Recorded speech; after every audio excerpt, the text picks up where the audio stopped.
ಅಮೆರಿಕದಿಂದ ಧಮಕಿ ಸಹಾಯ ಮಾಡಿ ಅಂತ ಹೇಳಿಬಿಟ್ಟು ಇರಾನ್, ಟರ್ಕಿ, ಈಜಿಪ್ಟ್ ಮತ್ತು ಪಾಕಿಸ್ತಾನ ಜೊತೆ ಮಾತುಕತೆಯನ್ನ ಆಡಲಾಗ್ತಾ ಇದೆ. ಇರಾನ್ನ ವಿದೇಶಾಂಗ ಸಚಿವ ಅಬ್ಬಾಸ್ ಅರಕ್ಚಿ ಚರ್ಚೆ ಮಾಡಿದ್ದಾರೆ. ದೂರವಾಣಿ ಮೂಲಕ ವಿದೇಶಾಂಗ ಸಚಿವಾಲಯದ ಜೊತೆ ಮಾತುಕತೆಯನ್ನು ನಡೆಸಿದ್ದಾರಂತೆ. ಅಮೆರಿಕ ಬೆದರಿಕೆ ಎದುರಿಸೋದಕ್ಕೆ ಸಮನ್ವಯದ ಅಗತ್ಯ ಇದೆ. ಇರಾನ್ ವಿರುದ್ಧದ ಮಿಲಿಟರಿ ಆಕ್ರಮಣ ಖಂಡಿಸಬೇಕಿದೆ. ಪ್ರಾದೇಶಿಕ ಮತ್ತು ಜಾಗತಿಕ ಪರಿಣಾಮಗಳನ್ನು ತಿಳಿದುಕೊಳ್ಳಬೇಕು.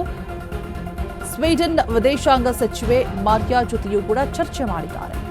ಸ್ವಾಯತ್ತ ರಾಷ್ಟ್ರದ ಮೇಲೆ ಅಮೆರಿಕ, ಇಸ್ರೇಲ್ ಅಟ್ಯಾಕ್ ಮಾಡಲಾಗಿರುವಂಥದ್ದು, ತೈಲ ಘಟಕಗಳನ್ನು ಗುರಿಯಾಗಿಸಿಕೊಂಡು ದಾಳಿಯನ್ನ ಮಾಡ್ತಾ ಇದ್ದಾರೆ. ಜಾಗತಿಕ ಮಟ್ಟದಲ್ಲಿ ಬಿಕ್ಕಟ್ಟು ಸೃಷ್ಟಿಸುವುದಕ್ಕೆ ಟ್ರಂಪ್ ಯತ್ನಿಸ್ತಾ ಇದ್ದಾರೆ.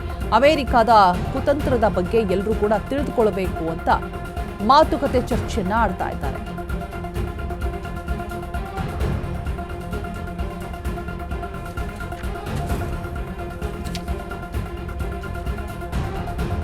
ಯಾವಾಗ ಇರಾನ್ಗೆ ಸರ್ವನಾಶದ ಎಚ್ಚರಿಕೆಯನ್ನ ಕೊಟ್ಟರು ಟ್ರಂಪ್, ಇದೀಗ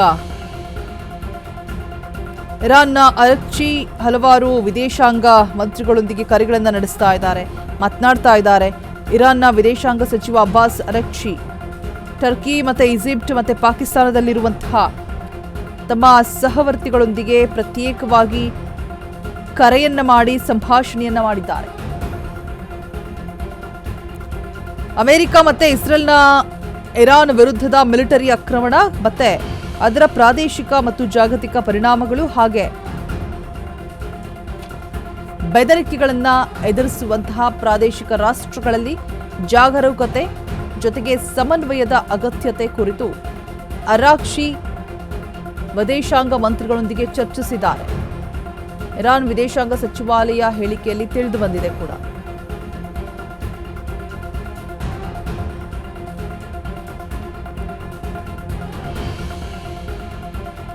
ಅರಕ್ಚಿ ಸ್ವೀಡನ್ನ ವಿದೇಶಾಂಗ ಸಚಿವ ಮಾರ್ಯಾ ಮಲ್ಮಾರ್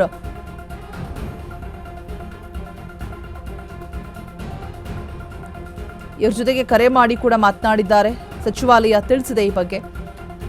ಬಿಫೋರ್ ದಟ್ ಇಸ್ರೇಲ್ಗಾಗಿ ಬೇಹುಗಾರಿಕೆ ನಡೆಸಿದಂತಹ ಆರೋಪ ಹೊತ್ತಿರುವಂತಹ ಸ್ವೀಡಿಷ್ ಪ್ರಜೆಯೊಬ್ಬನನ್ನು ಕೂಡ ಇರಾನ್ ಗಲ್ಗೇರಿಸಿದ ಬಗ್ಗೆ ಕೂಡ ಸ್ಟೆನಗಾರ್ಡ್ ದಿಗ್ಭ್ರಮೆ ವ್ಯಕ್ತಪಡಿಸಿದ್ದಾರೆ ಕೂಡ. ಆ ವ್ಯಕ್ತಿಗೆ ಸ್ಟೆನಗಾರ್ಡ್ ನೀಡಿದಂತಹ ಬೆಂಬಲವನ್ನು ಕೂಡ ವಿಷಾದನೀಯ ಅಂತ ಹೇಳ್ಬಿಟ್ಟು ಅರಕ್ಚಿ ಬಣ್ಣಿಸಿದ್ದಾರೆ ಕೂಡ.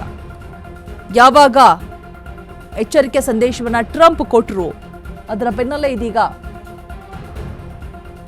ಮಾತುಕತೆ ಚರ್ಚೆಯನ್ನ ಆಡಿರುವಂಥದ್ದು ಅರಕ್ಚಿ. ಅಮೆರಿಕದ ಕುತಂತ್ರದ ಬಗ್ಗೆ ಎಲ್ಲರೂ ಕೂಡ ತಿಳಿದುಕೊಳ್ಳಬೇಕು. ಅಮೆರಿಕದಿಂದ ಧಮಕಿ ಸಹಾಯ ಮಾಡಿ,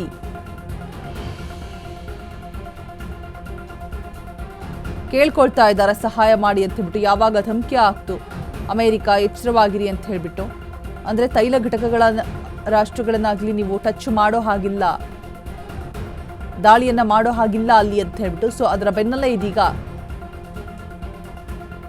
ಸಹಾಯ ಹಸ್ತವನ್ನ ಚಾಚ್ತಾ ಇರುವಂಥದ್ದು. ಇರಾನ್ ವಿರುದ್ಧದ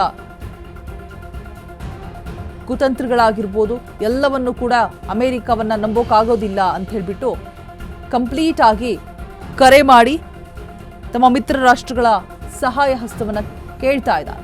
ತೈಲ ಘಟಕಗಳನ್ನು ಗುರಿಯಾಗಿಸಿಕೊಂಡು ದಾಳಿಯನ್ನ ಮಾಡ್ತಾ ಇದ್ದಾರೆ. ನಾವು ಪ್ರತಿದಾಳಿಯನ್ನ ಮಾಡೋಕೋದ್ರೆ ಎಚ್ಚರಿಕೆ ಸಂದೇಶವನ್ನ ರವಾನೆ ಮಾಡ್ತಾರೆ. ಜಾಗತಿಕ ಮಟ್ಟದಲ್ಲಿ ಬಿಕ್ಕಟ್ಟನ್ನ ಸೃಷ್ಟಿಸೋದಕ್ಕೆ ಈ ರೀತಿಯಾಗಿ ಮಾಡ್ತಾ ಇರುವಂಥದ್ದು. ಅಮೆರಿಕದ ಕುತಂತ್ರದ ಬಗ್ಗೆ ಎಲ್ಲರೂ ಕೂಡ ತಿಳಿದುಕೊಳ್ಳಬೇಕು. ಅಮೆರಿಕದಿಂದ ಧಮಕಿ ಆಗ್ತಾ ಇರುವಂಥದ್ದು, ಸಹಾಯ ಮಾಡಿ ಅಂತ ಹೇಳ್ಬಿಟ್ಟು ಇರಾನ್ ಸಹಾಯ ಹಸ್ತವನ್ನ ಚಾಚ್ತಾ ಇದೆ ಮಿತ್ರ ರಾಷ್ಟ್ರಗಳಿಗೆ. ಟರ್ಕಿ, ಈಜಿಪ್ಟ್ ಎಲ್ಲ ಮಿತ್ರ ರಾಷ್ಟ್ರಗಳ ಜೊತೆಗೆ ಮಾತುಕತೆ ಚರ್ಚೆಯನ್ನ ಆಡಿದೆ.